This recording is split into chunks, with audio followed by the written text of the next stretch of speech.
हरियाणा और जम्मू कश्मीर चुनाव के नतीजे मंगलवार को आए, लेकिन इन नतीजों ने कांग्रेस के सिर पर सजते ताज को अचानक छीन लिया। वहीं जम्मू कश्मीर में भले ही कांग्रेस नेशनल कॉन्फ्रेंस के साथ सत्ता के करीब पहुंच गई हो, लेकिन इसमें उसका प्रदर्शन बेहद सीमित है। ऐसे में मंगलवार को कांग्रेस के खाते में चेहरे पर हंसी लायक कुछ हासिल नहीं हुआ। हरियाणा में बीजेपी के लगभग बराबर वोट पाकर भी कांग्रेस 11 सीटों के अंतर पर खड़ी होकर सत्ता की रेस से बाहर हो चुकी है। आंकड़ों की नजर से देखें तो 48 सीटें जीतकर पूर्ण बहुमत के साथ सरकार बनाने जा रही बीजेपी और 37 सीटों पर ठिठक गई विपक्षी कांग्रेस के बीच वोट शेयर के लिहाज से 1% से भी कम का अंतर रहा। बीजेपी को 39.94% वोट मिले और कांग्रेस का वोट शेयर 39.9% रहा। वोटों की बात करें तो बीजेपी को कुल मिलाकर 55,48,800 वोट मिले और कांग्रेस को 54,30,602। आंकड़ों के आईने ये बता रहे हैं कि सत्ता पर काबिज होने जा रही पार्टी और विपक्ष में ही रह गए दल के बीच 1,18,198 वोट का अंतर निर्णायक साबित हुआ है। हरियाणा में सिर्फ 0.85% वोट गैप ने सत्ता की तस्वीर तय कर दी। इन नतीजों से कांग्रेस के लिए जो सबसे बड़ा संदेश निकलता है, जीत पर पानी फेरती गुटबाजी।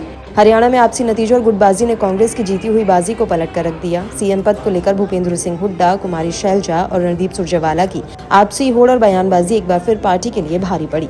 इसी गुटबाजी का नतीजा रहा कि शैलजा चुनाव प्रचार में खास निकले ही नहीं, जबकि सुरजेवाला अपने बेटे के चुनाव को लेकर कैथल में उलझे रहे। आपसी गुटबाजी और कलह ने जमीन पर लोगों के बीच कांग्रेस की जीत की संभावनाओं को धूमिल करने का प्रयास किया। इसके अलावा आपसे गठबंधन नहीं होना एक अहम फैक्टर माने जा रहा है। राहुल गांधी के कहने पर भी प्रदेश नेतृत्व इसके लिए तैयार नहीं दिखा। नतीजा, आम आदमी पार्टी, कांग्रेस, बीजेपी के लगभग 0.84% के अंतर से ज्यादा 1.90% वोट ले गई। अगर तालमेल होता तो कांग्रेस शायद सरकार में होती। हुड्डा की सक्रियता के चलते जाट वोटों को साधते कांग्रेस प्रदेश की बाकी बिरादरियों पर फोकस करने से चूक गई।